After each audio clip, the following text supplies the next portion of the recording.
There we are. Nice. You did it. I did it. It's only been 11 months of doing this. You would think by now I would have it figured out, but that's life in my brain. It's really like hit and miss every time.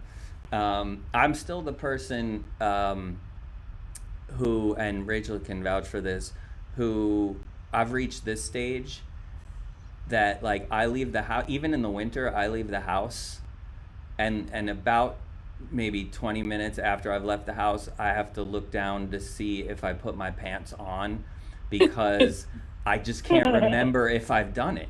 Like, I assume they're on, right? Because like someone would have stopped me, it would be cold, like I would feel it. But just the fact that I like can't remember that the act of putting them on, so I actually look and have to see. So that's where things are at. But they're still getting on. They are getting on, which is the thing, right? That's good. So we've clearly forgotten the normal introduction of the show and just start talking about Michael not remembering to put his pants on in the morning. So, hey everyone, welcome to Talk Hard. It's Thursday, so it's Talk Hard Thursday, as you can see right there. So Talk Hard is, for those of you who are new to the experience, Talk Hard's a weekly show that we've been doing since 2015. Back then we were doing it live in person, gathering in actual spaces with other humans and doing this on stages in person. Sorry, just letting some folks in. But when the pandemic hit, we decided to take it virtual, and it's really been wonderful. We've been now going every week, every Thursday since like last April, bringing artists together every week from all over the country, all over the world, connecting artists with audience, and just giving everyone something hopefully to look forward to every week amidst the unending chaos and depression that a lot of us are feeling for like close to a year. I'm saying some of us are. I'm not saying everyone is. I am. But so yeah, Talk Hard's a workshop at its base. It's a workshop. It's a safe space for artists of all disciplines: writers, poets, singers, dancers, painters. Anyone I missed in there, just everyone to, if they want to try out any new pieces they're working on, bring back some old pieces. It's just a safe workshop space for artists to connect and to share, especially during this long, tough time where we're all like missing that live connection with each other and sharing each other's art in person. So we're really grateful for our artists being with us tonight. We're grateful for our audience who joins us, some in the Zoom room, many more I see on Facebook. So hi out there in the Facebook world if you're watching us there. So yeah, the Outer Loop's been around for about 11 years now, going into our 11th year, which is amazing. We're a nonprofit theater organization based in New York. Right now, our Talk Hard studios are headquartered in DeKalb, Illinois, population 4.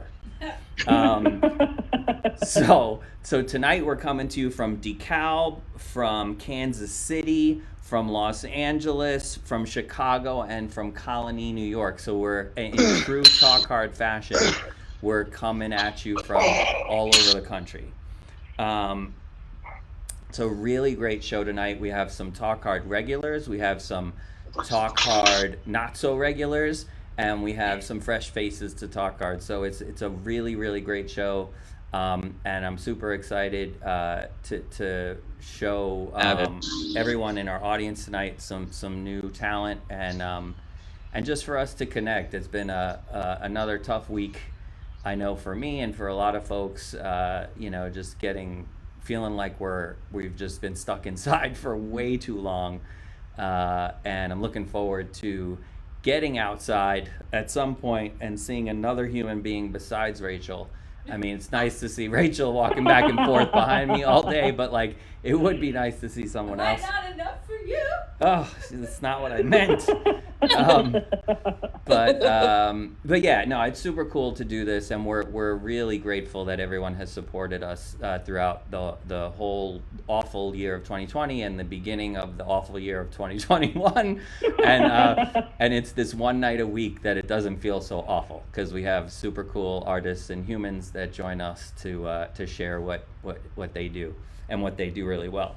So yeah, just a reminder, if you're new to us.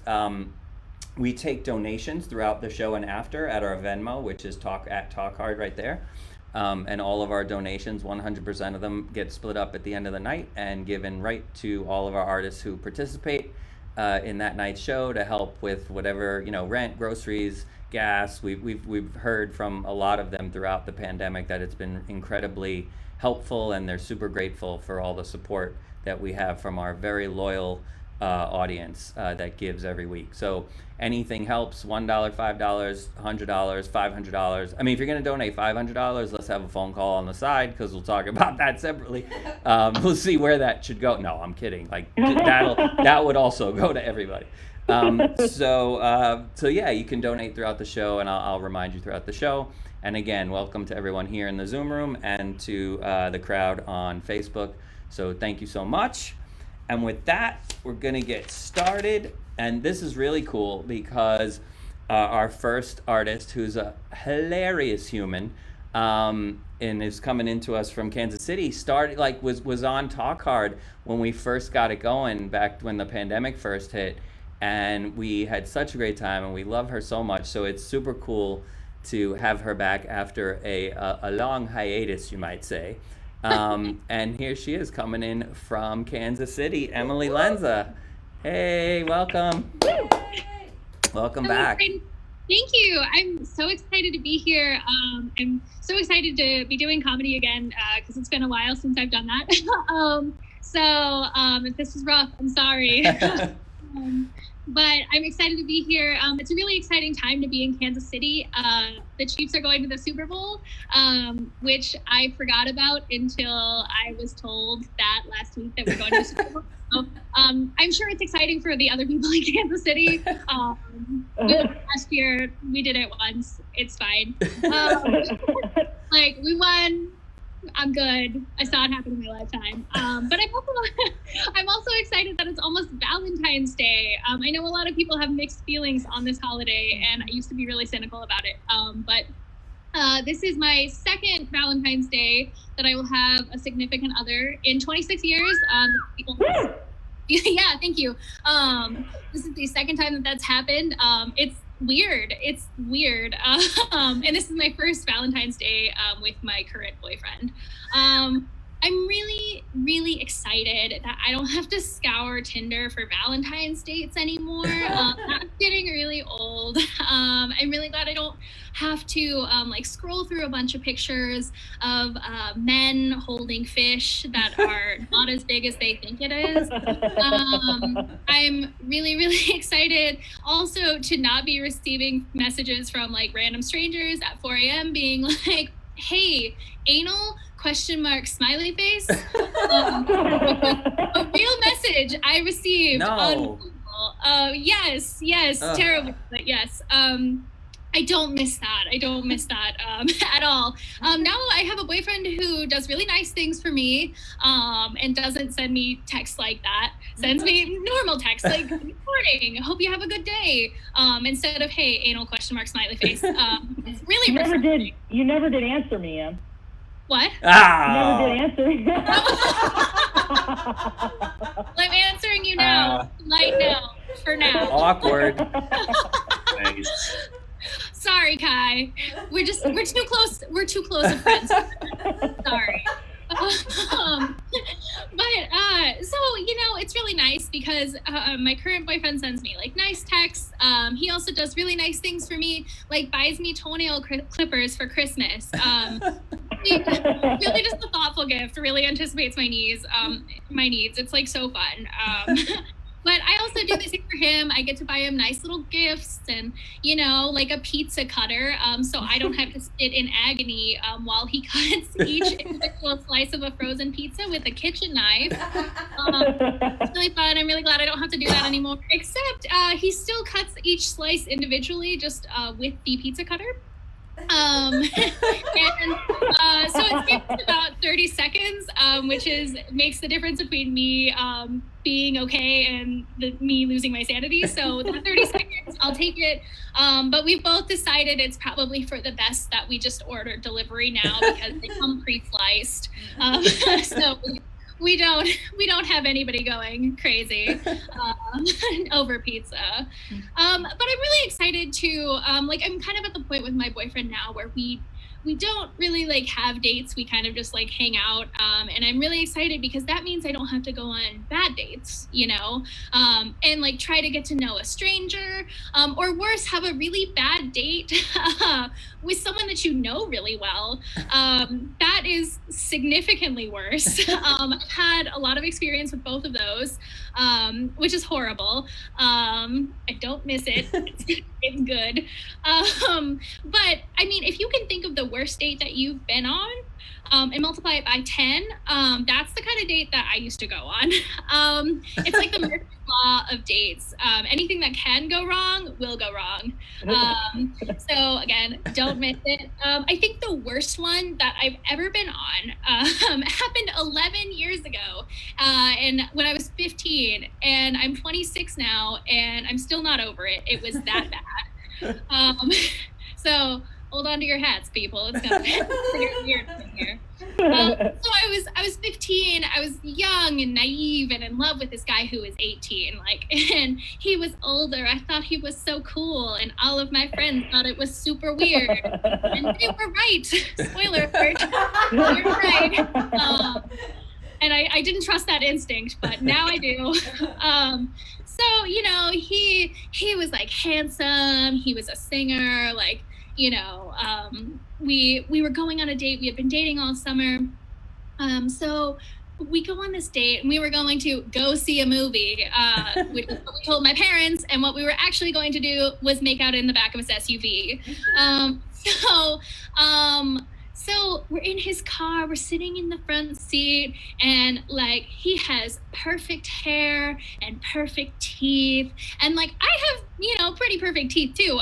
But one of my front teeth is actually fake because I've broken it 6 times actually. And on candy, on chips, on a ceramic plate, you name it, I've broken my tooth on it. So I hope you guys can see where this is going. So I have a 15-year-old, you know, he's 18. We're both horny teenagers, and we are both like overzealous to kiss each other. And I don't know, it might have been my fault. Maybe I didn't practice on my pillow enough. I don't know. So he, like, you know, he leans in to kiss me being 15 and like thinking he's the love of my life. I obviously am like zooming in to kiss him. And then somehow along the way, our signals got crossed, and he hit my teeth with his teeth, like direct collision. Yeah, the groans are the accurate response there. And so I obviously at this point know what it feels like to break my tooth. And so I know that it's painful, and I'm feeling all this pain, and I'm like, oh my God, my nerves are just like out here, you know, and I'm like, there's a gaping hole in the front of my mouth, like, and I'm like, okay, all right, I think you broke my tooth. And he makes the face, and he holds out his hand, and then he spits my tooth. No. He spits my tooth into his hand and hands it back to me, and he's like, what do you want me to do with this? Oh my God. I don't know. I don't know, man. I don't know. I've never had a man knock my tooth out before and put it back out and hand it to me. Oh. And if there were ever a moment that I like wanted to die in like a not depressed way, it was that. Like I could be like struck by lightning, taken off this earth, and I would be fine. So So anyway, so then after, we deal with my tooth and I put it in my purse because like, where else am I going to put it? I'm like, well, okay, so here's the deal. Now we actually have to go see a movie so I can actually have an alibi to tell my parents because I can't come home and be like, hey, he broke my tooth. And so he's like, all right, we'll go to a movie.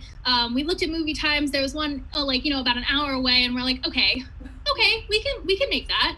And then so to pass that time in between that horrific moment and, the actual movie starting, I showed him about 500 pictures of my family vacation and then gifted him with silly bands that I bought in the gift shop, which 2010 was a vastly different time. So then we go to the movie. We get there. He keeps trying to kiss me because, again, he's a horny teenager. And it hurts. It hurts to kiss me because, again, there's a gaping hole in front of my mouth, and like nerves are just exposed. And I'm like, hey, I can't have you tonguing me right now because it like literally hurts my brain. So it's just like this really awkward time. And if you don't like already think that he's a douchebag, we sit down and he takes off his shoes, Sperry's no socks, just awful, and he puts his feet on the chair in front of us. So I had to sit through 2 hours of a movie of like looking at his feet right in front of us, like on the chair. And also I had a lisp at that point because, again, gaping hole in the front of my mouth. God. And he made fun of me for the lisp. And so if you don't hate him enough already, it gets worse. No. Yes. Yes, if you could believe it, it gets worse. So then we go get ice cream, like a nice way to finish out the date, just like a chill kind of ending. So we go and we are sitting eating ice cream. I'm wearing an all white outfit and I got like a berry flavored ice cream. And it melted and it got all over my clothes, all over my hands, all over my face, just everywhere. And while I am sitting here, a toothless, sticky mess, he breaks up with me. What? And cites that he doesn't want to do long distance as the reason. He lived 30 minutes away from me and had his own car. I don't know why he chose that to be the reason instead of just being like, this isn't working. But then the irony of that statement is that he had to actually drive me home that night. The 30 minutes in his car. And then on the way home, I realized that he was Catholic. And so he had a rosary hanging from his rearview mirror. And I realized that Jesus had witnessed my tooth getting knocked out. And I could just feel the disappointment radiating off of Jesus hanging there. And it was just it was just awful. So if you're ever on a bad date, just remember it can be worse. If you've had a lot of bad luck with dating, I hope this makes you feel better. Because it can't get worse. It can't get worse. I promise. That's amazing. You won't experience the worst of it. But, so yeah, thank you guys so Thanks, much for Emily. listening. Woo! Harrowing tale. Oh man, thank you so much, Emily. Yeah, it's a great perspective. Thank you, Emily. That was amazing. The whole time I'm thinking, I know you're 15 and all, but once the tooth gets knocked out, I feel like the date's over. Yeah, No? that's done. Yeah. You would think, but no. Because it lasted another several hours, yeah. Oh my So- God. Yeah, after the That's teeth goes insane. out. My tooth gets knocked out. I'm going home. I'm sorry. I don't care how beautiful you are, but wow, amazing. That was amazing. Thank you, Emily. So folks, if for no other reason than how sad and tragic that story was, Our Venmo for you to donate tonight is at Talk Hard right there. Like, I mean, it's really to support all of our artists, but I feel like can you donate for me, for Emily, for that? Because, like, if for no other reason, that was so tragic that Emily, like, it's the least we can do, right? Yeah, just for real. But we're sorry you had to we're sorry you had to go through that. Like, so just donate. Shit. Cool. No, thanks, Emily. It's so good to have you back. We love you. Good luck with that, whatever the football situation is that's going on there. I hope it goes in the way that everyone there wants. I don't know how that's going to happen still. I still don't understand with the COVID situation, but sure, whatever. It's good. But yeah, so a reminder, everyone, at Talk Hard, our Venmo, you can donate throughout the show. And I think a greater portion of tonight's proceeds will go to Emily's dental rehab situation. And also her therapy, because she's also still clearly going through it from that. So it's cool. So now we're going to shift gears a little bit, but not really major, like just like from first to second. Like we're still like the gears are pretty close to each other, mostly because these two lovely humans know each other. And it's how we met Emily is through our next amazing artist. And we're gonna geographically change gears though and head over to Colony, New York, which is in the Albany area. And we're gonna check in right now with Kylie Gorski. Hey, Kylie. How's it going? Good to see you. How do you feel about see your you. friend's traumatic toothless date experience? I Wouldn't have you heard have so gone? many traumatic date experiences. I'm sure. It's actually, I believe I was the first one to tell you to go into comedy. Wasn't it me? I said you have You were, yeah. of these horrible memories that you need to share. Yeah, that's what comedy is, right? Just telling like your horrible stories. to That's exactly what it is. Yeah. That's Therapy it. with It's laughs. therapy with laughs, right? Cool. So Kai, like what for those who are new to Talk Hard or haven't been kind of up to speed on what you've been doing with us, what have you been doing? I am reading a novel that I am writing serially. Can you hear me all right? I'm trying a new microphone Yep. situation. Yeah, we're good. Sweet. Okay. So I am releasing it like Dickens released Bleak House. You know?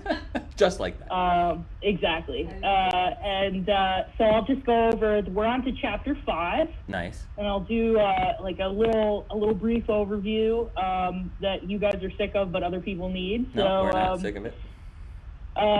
So the prologue sees our protagonist Natalie Morehart dig up a body, and then we kind of quickly get shuffled off with her to this sort of back chamber court full of judges for what she's told is just an interview.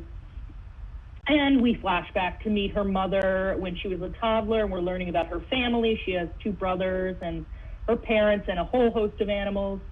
And we're also learning about her ancestors in the same town, but in the early 19th century. And we're kind of hearing their story. And in the last chapter, what happened between those 2 women gets picked up at the beginning of this chapter, which is that one offers a smoke from a pipe to the other, and the other says, I have family in North Carolina who are slaves and who it's sort of implied farm that tobacco. So they get into a bit of a spat, and that's where we leave it. So Cool. And what's the name of the novel? the novel is called The Life and Times of Compromise the Cat. Yes. Which I know you love. I love it. So this is chapter 5. Its title is Bacon Sunday.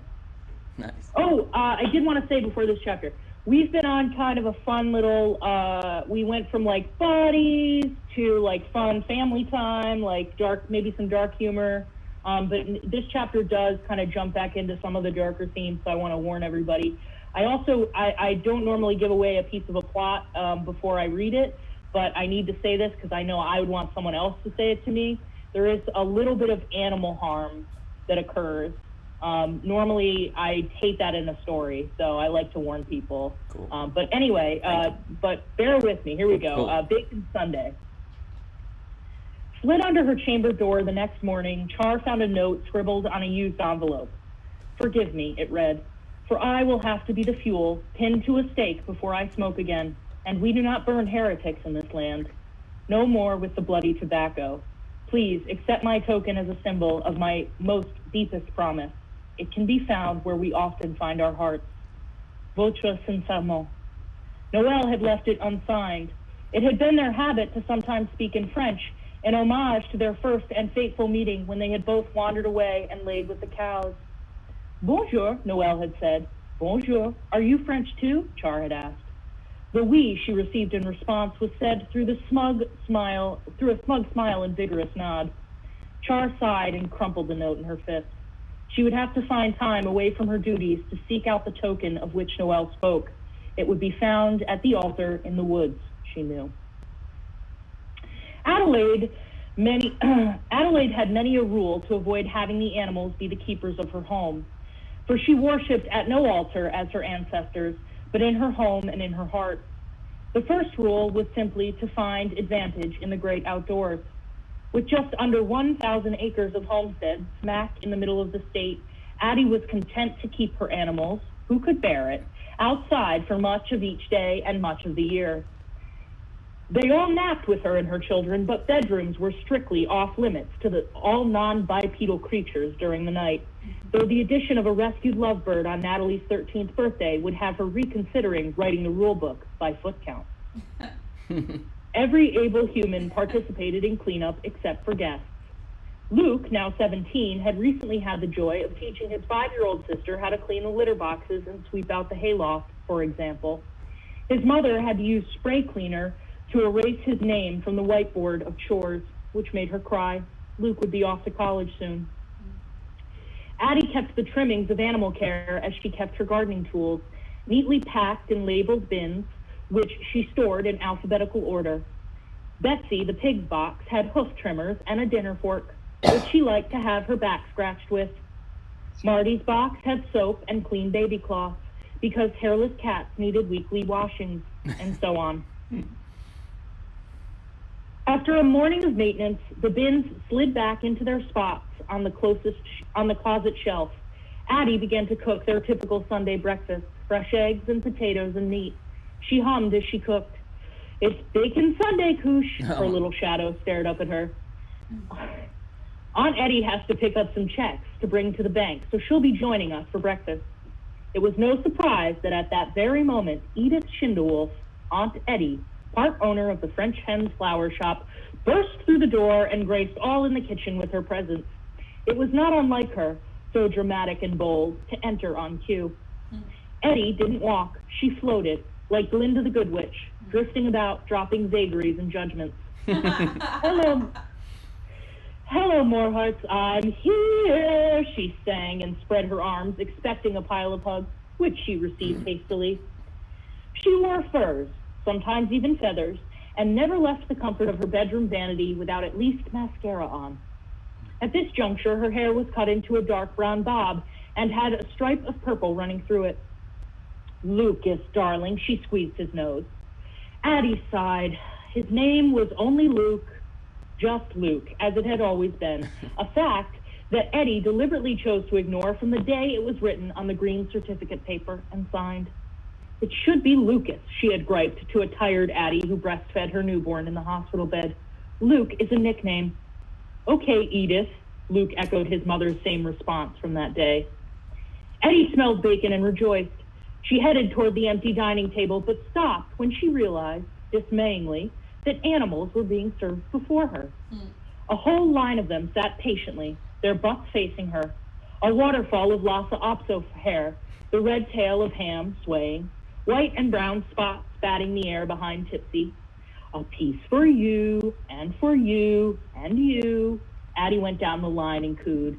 Next, the pink rat tail of the terrible Sphinx wrapped around his back legs, and his eager ginger brother. Then the new cat, what's its name, butt like a little black and white cookie. It was rather hypnotizing, Eddie thought, and they were all so well behaved. How perfect and packaged this little farm. Then some for the Siamese, and down the line to the little pink curly Q of Betsy the... Oh my God! You just fed that pig bacon. Betsy snorted happily while she munched. Addie looked up. She loves bacon. I'm going to be ill. Addie groped behind her for a chair and fainted backward into the seat. Addie rolled her eyes. Pigs eat everything. They're true omnivores, Evan explained. He looked to Eddie in that horrid moment, like the tricycle boy from The Shining. Ugh, these horrible people. They even eat human flesh, said Nate. Murderers use them to dispose of human bodies, Luke added around his own bite of bacon. Okay, Addie was eager to stop them. Let's eat. I believe today I will be a vegetarian, Eddie said, before taking off her beaver fur cape and hanging it in the foyer. Natalie finds herself standing again in the grave that she had uncovered, the body of a stranger below her boots, and a hatchet in her right hand, a severed calf and foot in the other. How, she wonders. The half leg is heavy, heavier than she would assume, as if it were still attached, and the poor woman was wresting it back. Wishful thinking. How is she holding pieces of a body, someone else's body? Then she hears the snort of her old trusted pig, Betsy, the only family member come to rescue her. She drops the leg and the hatchet, which lands dangerously close to her foot. She is too dazed to notice or to care. Was the sun going down? Betsy, she cries as she tries to climb out, but her strength can only heft a body in parts, it seems. Eventually, she flops out, though, belly first like a sunburnt child out of a swimming pool. There she rests and sucks at the air. Betsy is at her side, sniffing her curiously. Hi, pig, she gently pats the creature's prodding head. Then Betsy is frantic and insistent. She noses at Natalie's side and noses and noses and nudges until Natalie is on her feet. Okay, pig, okay. Natalie eyes her. The perfect solution. A pig for cleanup. She's only one pig. She can't eat it all. What is she thinking? What is she saying? What is this hatred that has taken root in her heart? Stupid, useless pig, Natalie screams suddenly, and Betsy backs away. But Natalie follows. She blades and stalks and even snarls. Smack! Her boot heel comes in contact with the pig's ribs, and she squeals. The haunting sound of a slaughterhouse. Natalie cries out too and doubles over, clutching her own newly broken rib. The ruby-collared judge eyes her then. How should we know this is the truth? Margaret fights harder than she has during the whole meeting to contain her scalding anger. I'm not in custody, right? Natalie asks her sheepishly. She shakes her head. In that case, interview over. She bounds toward the chamber door, but when she pushes against it, it doesn't budge. Soon she is banging and yelling, lapping at the wood open palms after her knuckles become sore. She tries her shoulders, her feet, her feet, her feet. She remembers stomping down on her poor pig and crumbles to the ground in defeat. Nice, Kai. Really nice. Thanks. Yeah, really Thank nice. Couple of interesting things coming out of word on the street being the Facebook chat, is that if you're following Kylie's novel week to week and you're following the story, apparently word on the street is if you're not sure where we left off, you can get the synopsis emailed to you week to week so that you can remember where we are before we get here. So that's pretty awesome. Didn't know that, but your agent made everyone aware of that. Yeah, thank her for me. We will. And then also heads up to Rachel Yoder, who before you even got there said, if a pig shows up, I'm worried for it. I think I think we were all thinking that. The title. Yeah, for sure. And also someone else echoing what I think I said last week or the week before. You have to eventually record the audiobook for this too, because the way you, I know you've heard me say it a million times, but it's not just your writing, but the way you read it. That's I think equally brilliant. So be thinking about the audiobook. But also, shout out to Patrick Sanga. I was just gonna say that. Shout out to Patrick Sanga, who's watching right now.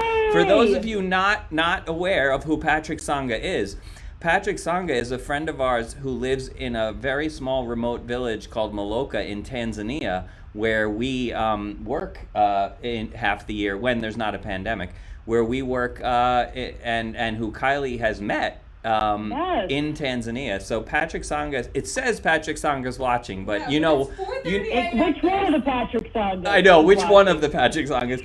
And also, it should be noted that it's 4:30 in the morning there, so who knows what's actually Oh, happening. man. Yeah. So, but thanks, Kai. That was really, really awesome, and I'm sure I speak for everyone that we're following Yeah. so like perfectly and well. Like I don't even need the synopsis each week, but like it's I mean, your storytelling is so clear that like it Good. stays with me week to week. So love it. Great work. Glad to hear it. Great work. Big audience on Facebook. Thanks everyone out there on Facebook watching, and thanks for those who are here in the Zoom room with us too. Really appreciate everyone watching. Saw some donations coming in too already. Thank you so much. We're really grateful. Those early donations were likely for Emily's tragic tooth story. So, but we'll take it any way we can get it. So, like, that's cool. We'll have Emily on. Have to go to some kind of animal rights organization. Oh, now it's going to be an animal rights we got all kinds of problems with it's going to get split up tonight more than it usually does. So cool. Thanks everyone for your donations. But you're welcome to donate throughout the show at our Venmo at Talk Hard right there, and it'll be open after the show too for a little while. So thank you.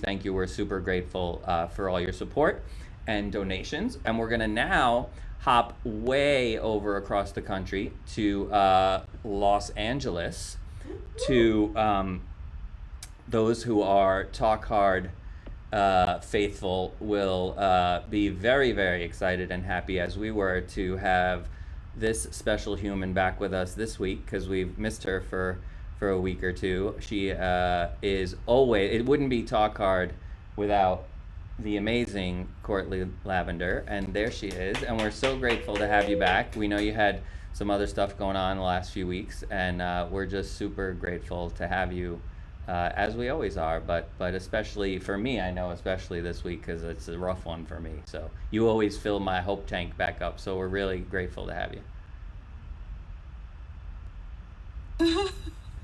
No pressure on me to No, deliver something nice. I don't think you have enough guitars in the room. Yeah, I know. Can't see the rest of them. They're over there. Oh, there's more? Hey, listen. When you take on a life in music, you take on Yeah. instruments as well. Yeah. How are you? Are you surviving? I'm fine. I'm nervous because I asked Michael like an hour ago if he had any requests, and he pulled out these 2 songs that I haven't played. Like, I literally was just trying to remember how to fucking play this song. So we'll see how this goes. He asked for this one called Canyons, which actually is kind of appropriate because I was just thinking about it, because it was a year ago that I was writing it and we were filming the video. It's about forming a healing relationship with nature, really. Cool. Can you hear this? Yeah.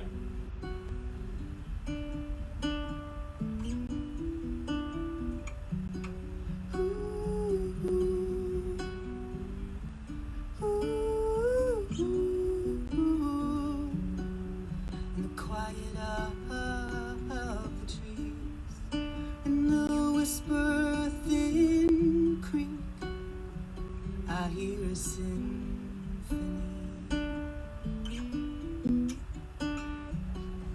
Here death feeds into life, and the slowness of time, and all its mystery.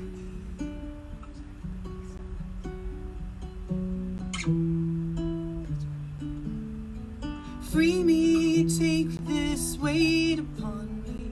Leave me with a simple offering. Let my heart beat slow.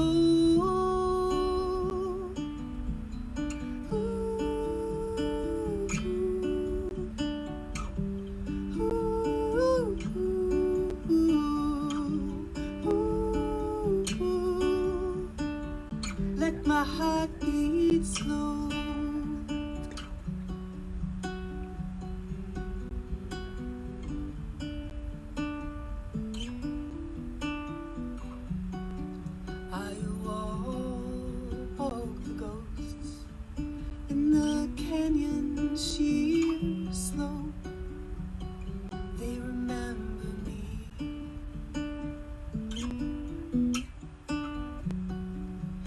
carved my face in stone, so I'd recall my home and all our history.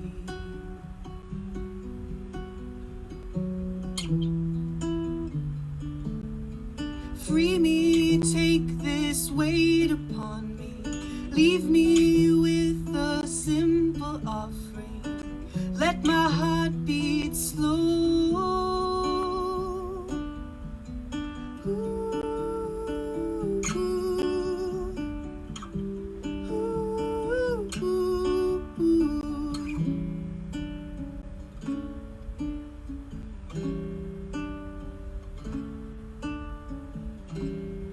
Take my bones for shelter, my flesh for feast, ride my blood to a calmer stream, set my pulse to a slower beat. Free me, take this weight upon me, leave me with a simple offering, let my heart beat slow. Release me from this weight upon me, leave me with a simple offering, let my heart beat slow, let my heart beat slow.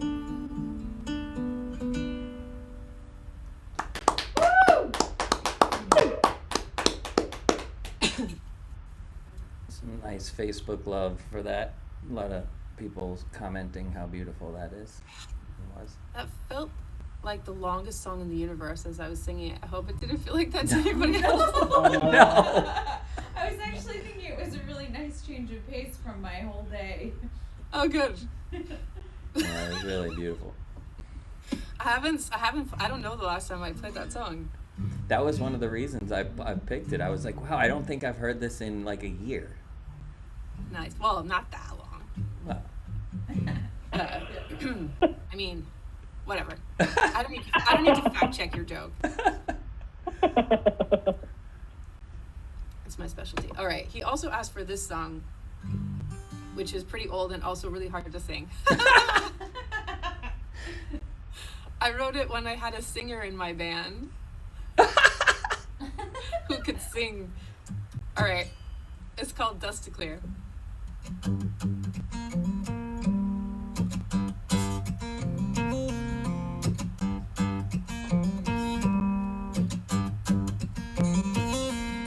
Stood upright through my saddle. I won't fight or lose in battle. You pick apart until you scatter. I'm left alone, but it don't matter. Don't say it's late. I'm waiting for the dust to clear.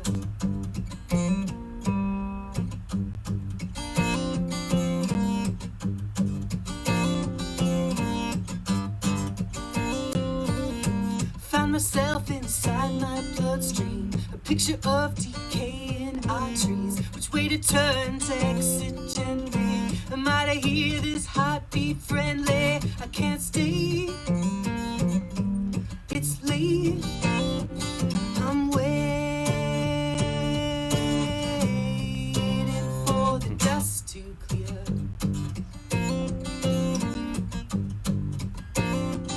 And I'm floating like a windblown seed. Well, love grow in the shadow of a fallen tree. I cry mercy.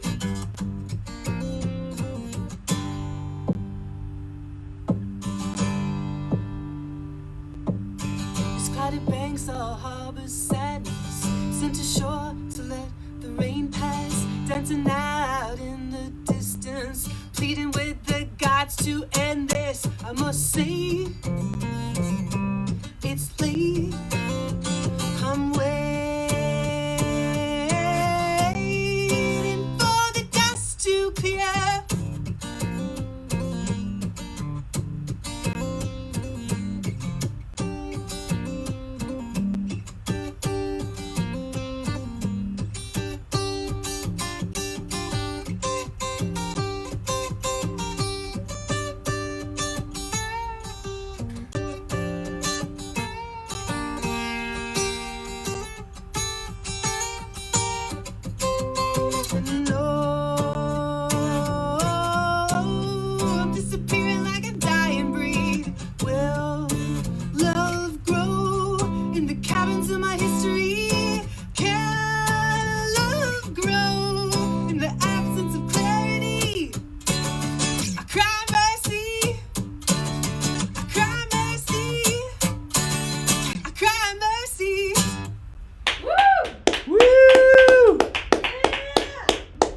tons of Facebook love for that song, and I'd like to say I had something to do with it, even though I didn't sing or play it. Well, there's no way I would have done that unless you asked, because Courtney. I always shy away from playing that song. Oh, that song is so good, Courtney, and you play and sing it so well. Like, I really love that song. I mean, you know, we tell you all the time we love all your songs, but like that song, there's something about that song for me personally that's just like everything. Hell yeah. Thanks. So good, so good. Lots of love. I see the posse's out on Facebook. They showed up, so lots of love for that song. Thanks so much, Courtney. Those were some really. It was nice to revisit those after not hearing those for a while. Really cool. Yeah, it was super cool. Thank you so much for being here. There we go. I'm just trying to get our view back to gallery. There we go. Cool. So thanks, Courtney. For those of you who are new and haven't experienced that amazing 10 minutes before from Courtney, you can see why. Welcome. You're welcome. Yeah, you're welcome. And also, you can see how I always feel like I get filled back up with some hope and some love for the week ahead when Courtney's on. So thanks so much. Oh, also thanks a lot for those for those of you watching who have been sending some messages that you're donating through PayPal because you're not Venmo people. Thanks for the reminder. So thanks for donating, number one. Number two, yes, if you're not a Venmo person, we do have a PayPal giving fund link that Rachel will drop in the chat. So thank you so much to everyone who's donated so far, and you can keep donating our Venmos right there at Talk Hard. So we're gonna shift gears and states from California over back to Illinois to the windy and amazing city of Chicago, down the road from us here in DeKalb, and another amazing human who we're always fortunate to have on, and who also, I think many will agree, has a healing magic to his art and his words, and we're always really grateful when he joins us. So please welcome back to the show, Talk Hard regular, Brian Hayes. What's up, man? It's good to have you. Good to see you guys. Yeah, not much, just chilling, man. Yeah. You know, living life. Yeah, how's the pup? How's the pup? She's doing good? Doing chill, man. I just had to spend $300 on her, but that's okay. Oh, man, is she okay? Yeah, she's all right. She had to, I think she might have a UTI, that might be you know, but it's okay. She peed some blood one day, but she hasn't peed blood since, so that's gangster. Okay. So yeah, Cool. yeah, All right. cool. Yeah, I wrote this yesterday. Oh, sweet. Yeah, for me, I count days still as a full 24 hours, and then that's a given. From when I start writing some shit. Sweet. Glass eyes viewing me through the lens of the introspective collective. Most days I feel eclectic, but today something had rammed me in my forehead like a dead end. It's laughable looking back at how previously facile I was, not unfathomable. For I was born with a broken clavicle, call me a C-section. Are we in a secession or a recession as a nation? Telling everyone secrets at recess to tear down fake curtains of admiration, sneaked in with sleepy gas, eyes turned shut, sedation. Sea log of a man not caught in a confusing cacophonous fog, seeking sunlight with his dog, a baby sweet pea. She entreats me with company, all the while entreaties me to see better visions of itty bitty old yours truly, not couch locked on the sofa. Oh Lord, please, when will you show me how to finally settle things with me and will no longer have the creeped upon feeling that there is something more that I could be doing? True be, brew be, would be, should be, if I could just stop letting everyone eat off my plate. Every time I go to stop them, they act irrationally, irate, rate. I need time to myself because I've been crying floods as of late. Can't keep a fake face on because my body was reported missing without a trace. If I keep going, burnt up confetti will be up in the air on my birthday, day. Go to lay my head down, I'll wake up at a later calendar date. It's hot. Ouch. Burnt out by the summer. But that's when I'm supposed to start running again, but I can't find my pair of Pumas to slip in, so I just run from myself. Everyone screams and sprouts when finally seeing the shadow of oneself. Shadow work, lurking in the back of my mind. Thou hast been my kin. Let us find common illumination. No need for pools of light on rooms that don't require more brightness. No need to ride a high horse. Where'd you get a trident, man? I'm tired of it. Slow your pace. I don't see no race. No trace sounds of racing pistol sounds resound through the air. If they are going, it's higher than the frequency of sound. We take the sound wave for a trip to the pound. We get a shadow bee, a pup, so sweet we name her Pea Sweet. So my darker side can get some sleep. Have companionship without sacrificing what it means to be him. A young half-shadow prince. Brilliant civilians got well-kept secrets, yo. I heard everyone is a simian in people's clothes. Sorry, we're closed. Wow. Nice, man. Really nice. Really, really nice. Writing's like a 1-2 punch. It hits me and then it hits me again a second later. You hear that? Yeah, that's sweet. Thank you. It does, yeah. It's like you get knocked back. You and you're get like, it, you think you get it, and then it takes a second, you're like, oh. oh, yeah. Sweet, man. Thank you so much for sharing that. It's amazing. Absolutely. Yeah, really beautiful, really beautiful. Cool. Yeah. Sweet. If you- And- what's that? So if you want, I mean, Do you I have wrote a second one today. Yes! Yeah. Yes! I'm always hoping for a second one. I just didn't want to pressure you if you didn't have one. No, I mean, like, I'd like try to like let it go when it comes. So, like, Sweet. Absolutely, man. all right. Dark-hearted thoughts ready to drop for the pop art or any young nigga who claims he's a doctor. But inevitably, they want him to be John Basquiat's. Really, he's broken living off Pop-Tarts. How tragic. Don't want to hear about another young black kid trapping. I'm gonna get you a fountain pen. Let's be pen pals so you can spell out all the love and rage you have to keep undercover for days. Because you got things to do. Like what? Why you trying to ask questions so deep for? Back off my stuff. Pushing away every semblance of everything, because you always gotta be tough. You don't. Men say I love you too. Get that frog out your throat. Or you never gonna find the princess. You stuck looking stupid on that side of the moat. Too busy whirlpooling in distress. Man, get dressed and take yourself serious. So sick of all the dreary lip drippings coming from heart-centered home base. Putting new lemon printed wallpaper over my faces. My sad face. Ideals have been replaced. Body and mind of the temple don't disrespect sacred space. With tied up, knotted shoelace, Swiss cheesed up, untrue things about thee, you G. Now, don't the air smell free, or is that me? An interesting day, is it not? Oh, my bad, you're French. Intéressant, mon bon chéri.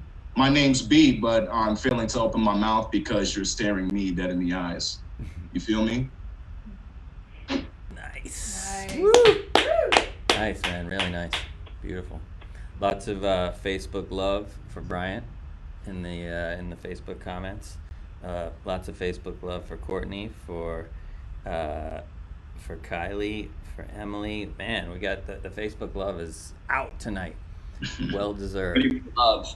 I'm ready for all the love. Sweet. Let's Sweet. jump into It's this, ready for you. this bikini love pool.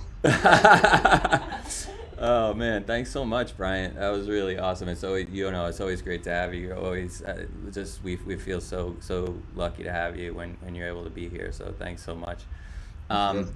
We're gonna stay right, probably down the street, right? You guys, it didn't seem like it took too long for Brian to get home after he dropped you off, Dustin. So Yeah, it's like a stone's throw from me. It's Sweet. not far. Sweet. So we're staying in Chicago, and probably a few blocks over. And actually, so for those who are regular to Talk Card, this is our next artist, first time with us.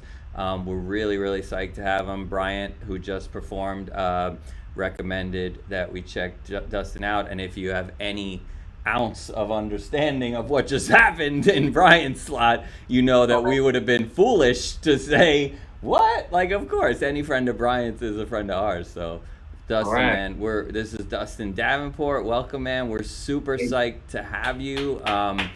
Welcome, and you take as much time as you want, and whatever you want to do is cool with us, man. Appreciate you. So I'm going to kind of follow a little bit on Kylie's vibe of the Dickensian serialization idea with right on. So mine is, my idea is called The Miseducation of Angels. And I'm gonna just read the first, little fragment this evening. It's called "You're Not an Old Ghost, Just a False Start." Y'all hear me okay? Yeah, we're good. Wonderful. All right. You're not an old ghost, just a false start. Claire is the one with her ear to the ground. As if speaking to the warm earth beneath her cheek, she whispers, "I hear you in there." Lionel's attention is focused on the machine-rippled water of the fountain, how the collection of copper in the bottommost basin refracts a thin spark of light onto the surface. "Hurry up and get over here." Claire quickly lifts her head. "They're coming." Lionel cuffs his pants and double knots the laces of his shoes before walking over to where Claire is lying on her stomach at the foot of the stairs. Ain't no need to run, he thinks. They hear the homesick sounding melody of the bells as the front doors swing open. "You ready?" Lionel looks over at the hollow void revealed by the doors, can sense the impending audience whose vibration Claire had detected with her ear cushioned close to the earth. She nods and begins the ritual of working up the shield of tears, the quiver in her chin. "Make 'em sad, but don't cause a scene," Lionel says. "And remember to keep sweet." "I know what to do," Claire side-eyes the oncoming crowd. "Do you?" Lionel removes the folded cardboard sign from inside his jacket and holds it for the crowd to see. "Anything helps," scrawled with the fluidly confused calligraphy of a child. The people coming down the steps of the church are confronted with the sight of two scrappy-looking kids dressed in the costume of a Dickensian tramp. The older of the two silently nods as he stares at the empty coffee cup between his feet, while around him orbits the quivering-lipped, glossy-eyed figure of his younger sister. The way she dreamily waltzes through the crowd reminds Lionel of a ghost, how wistfully tragic she appears, haunting the innocent hearts of these families. The delicacy with which she extends her hands to the mothers and fathers without ever touching them. No matter how mantic her movements, Claire will never connect. "Tone it down," Lionel says when she swirls near him. "You're gonna freak him out." Claire, teeth clenched, hisses, "It's fine," or casting herself back into the swarm. The parishioners appear to have accepted this scene as just another tithe, a penance to pay before they're permitted to go back to their homes with a clear conscience and assured proof of their belief, having dolefully reached into their pockets and dropped offerings into the cup. Not everyone, though, seems as eager to secure their seat at the great table. Lionel's attuned to the traces of skepticism in these eyes, can sense the need for them to know the whereabouts of he and Claire's parents, the reason why someone doesn't come and carry them away. And isn't this why we have child protective services? Isn't this what orphanages are for? They're so close to the church, literally steps away, and yet no one's come outside to address this sad, pathetic little scene. Well, to be fair, Lionel's often wondered the same thing. "I fucking hate this," he thinks, looking down at the collection plate turned coffee cup between his feet. He doesn't want to hold the sign anymore, wishes he could do Harlem Globetrotter tricks with it like that guy in the video we watched at the library. There was a crowd around that man too, but Lionel figures that fella probably didn't feel so shitty about it. He's ashamed at the way the kids his age smirk at them as they walk away. Asshole kids holding the hands of asshole parents, going back to their asshole houses in, you guessed it, in asshole city. Then he spies his sister, right, through a split in the passing procession. Her arms are waving madly halfway up the steep steps of the church, the phony tears and quivering chin abruptly erased. An elderly-looking woman has her hands wrapped around Claire's shoulders. The woman appears to be shouting something at Claire that makes the fallacious emotions creep back over his sister's face, affecting her in such a way that Lionel's stomach feels sick when he sees it. He crams all the money from the cup into his pockets and runs over to the stairs. He and his sister have been enacting this pathetic charade for months, each time a slight variation of the last, but up until now, nothing has ever gone wrong. He realizes he's still holding on to the sign and quickly hides it in his coat. People are beginning to circle back and surround them in a different way from before. The asshole families falling back into their asshole places. "What the hell are you doing?" he screams. "Get your hands off my sister." Claire looks over to Lionel, the tears in her eyes too watery and real. How dare you talk to me like that, the woman shrieks. Where are your parents? Lionel wants to hate her for asking, but he can't blame her. In fact, sort of admires her for deciding to interfere with their game, because that's what it is, what it's always been. It's a game. None of your business, Claire cries. Come on, Lionel, get her off of me. Lionel brushes his hand over the knife in his pocket. He quietly counts the veins in the old woman's hands. He follows the snaking trails until they disappear into the sleeves of her floral printed shirt. The tissuey wrinkles of her skin remind him of a piece of paper that's been crumpled and smoothed back out too many times. The relentlessness of a half-baked idea that refuses to be thrown away. He silently forces himself to abandon the savage action of the blade. We're sorry, all right, he says, refusing to look her in the eyes. Just let her go. Then Claire suddenly sinks her teeth into the woman's hand and pushes her back onto the squares. Run, she screams. Lionel grabs Claire's hands and they sprint down the steps. They hear the old woman wailing for help, can sense the presence of her bloodied finger chastising them as they leg it away from the church and around the marble fountain. He glances over and notices a faint streak of blood on her lips. He listens to the thin wisps of laughter lacing her abbreviated breaths. They wait until they can hardly hear the bells that have since resumed their song above the church before they duck into an alley on the side of a derelict graffiti sketch delicatessen. What the hell was that? Lionel asks, bending over to catch his breath. Oh, she was crazy, I guess. You guess? After using his sleeve to roughly rub away the lipstick-looking smudge of blood on Claire's lips, Lionel fishes through his jacket pockets for the money they collected. She saddles up next to him and asks, so what do we get? He lays the sign on the ground and begins separating the coins. It doesn't really matter though, does it? Lionel unfolds a crumpled cluster of 1s and 5s from his pockets. You could have gotten your ass taken away this time, seriously. But Claire's too absorbed in assuring all the quarters are American and all the pennies are facing heads up to pay him any attention. Lionel watches as her dirty little fingers organize the coins into neat, even towers. Her fingernails, he thinks, are too long and jagged for a blue-eyed child. Lionel finds a folded up 20 in his back pocket. You think Arthur's gonna let us keep it? Yeah, right, he says. We're not vodka. Claire finishes organizing the coins and then rests her back against the wall. She props her chin in her hands and watches as Lionel listlessly separates the bills into individual piles. Nice. For now. Wow, man. Wow. Great writing. Yeah, a lot of feedback in the chat there. Like, just amazing writing, man. Really Beautiful, strong beautiful, storytelling. beautiful. Nice. Oh, hey, thanks, guys. I appreciate it. Y'all are wonderful. Just thanks for letting me be a part of what y'all do. Oh, please, man. You just anytime. Like I said, we do this. We do it every week. We've been doing it for God. It's been 6 years now. And it was something else when it was live. Those of you who used to do it with us in New York, it was kind of something else. And what it's been for all of us, I know a lot of the audience, a lot of our artists that participate since last April, when we went into lockdown and isolation, and just everyone feeling disconnected, and especially artists who gig work and no place to perform anymore, and not having that exchange of energy in the space with your audience, and just all of us really missing the connection, and I'm sure a lot of us didn't think it was gonna go on this long, and it's just, I've said this before, but it bears saying every time, because it's true.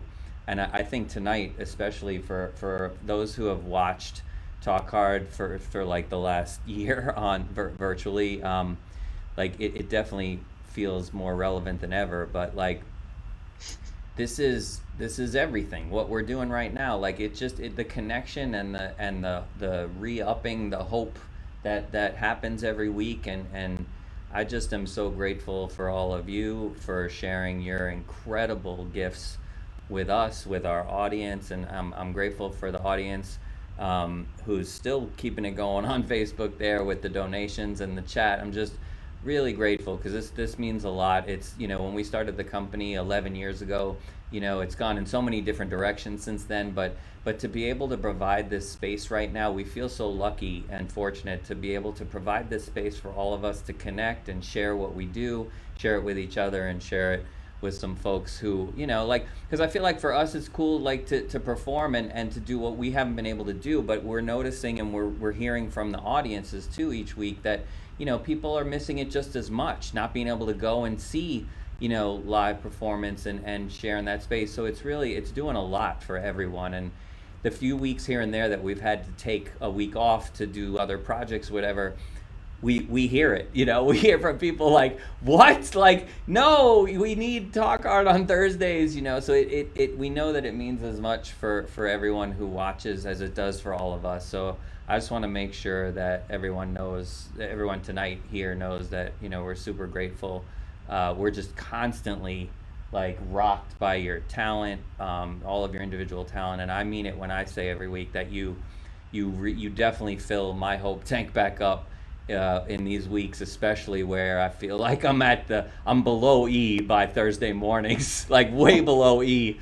And then we do this and I'm filled back up for the week. So really grateful to all of you. Thank you so much. Thanks to everyone who's been watching on Facebook and here, and thanks to everyone for your donations. We'll leave the Venmo open right here at Talk Card for a few more minutes, and then we'll close it out and send all of our artists all the donations that came in. So thank you, everyone. We're super grateful. We do this every Thursday night. Everyone here is welcome back anytime and every time. So it was really great to have everyone watching. We love you. Stay safe, stay well, and we'll see you soon. See you next Thursday. Thanks, everyone. Thank you. Hey guys. Bye, thanks. Awesome. Great.